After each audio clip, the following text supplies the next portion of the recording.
Պարոն Զուրաբյան, նախորվա խորհրդի հետ կապված եւ ուզում էի անդրադառնանք իշխանությունների քայլերին, հա, եկեղեցու դեմ, եթե տեսել եք, անգամ իրենց նախընտրական ծրագրում են ներառել, այսպես կաթողիկոսին, ինչպես իրենք են ասում, հանգստի կոչելու հարցը ու այնտեղ ծրագիր է ներկայացրել, թե ինչպես են հասնելու իրենց այս նպատակին, այս մասով ինչ կասեք։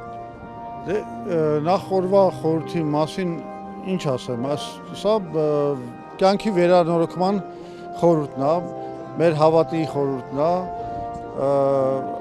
վերածննդի խորհուրդն է, մաքրման խորհուրդն է եւ ինչ որ առումով շատ այս նախընտրական տարվա մեջ շատ կարևոր խորհուրդ է, որովհետեւ Հայաստանը կանգնած է նման մի վերածնման, վերանորոգման, մաքրման խնդրի առաջ, որը հուսով եմ մենք ժողովրդի հետ միասին կատարենք։ Ինչ վերաբերում է ձեր նշած ծրագրին, դե մենք գիտենք, նրանք իսկապես որտեղ հայտնվում են, ինքը Փաշինյանը, դա բանա, մի պառակտման օջախ է, մի ղալմաղալի, մի կեղտոտ մի բանի, ինչ ասեմ, իհարկե իրանք հենց դա էլ կարող են դնել իրանց ծրագրի մեջ, այսինքն պայքարը մեր պատմամշակութային ինքնության դեմ, կռիվը հայ առաքելական եկեղեցու դեմ, իրանք արդեն ծրագիր են դարձնում։ Իսկ եթե այնպես ստացվի, որ հանրությունը իրենց շատ ձայն տա, իրենք հաղթեն, այնպես իրենք կարող են այսպես որպես երաշխիք բերել, ասել, տեսեք, հանրությունը մեզ հետ համաձայն է եղել։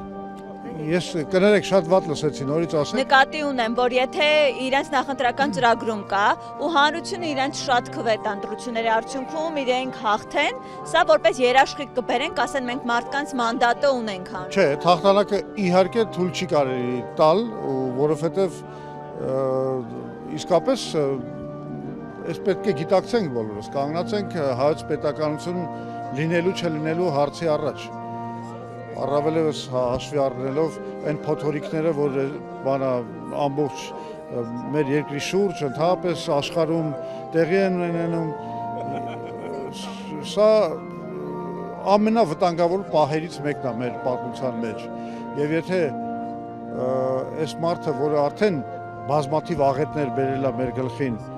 շարունակի մնալ, շարունակի իշխանության մնալ, համարեք ավարտված իսկապես։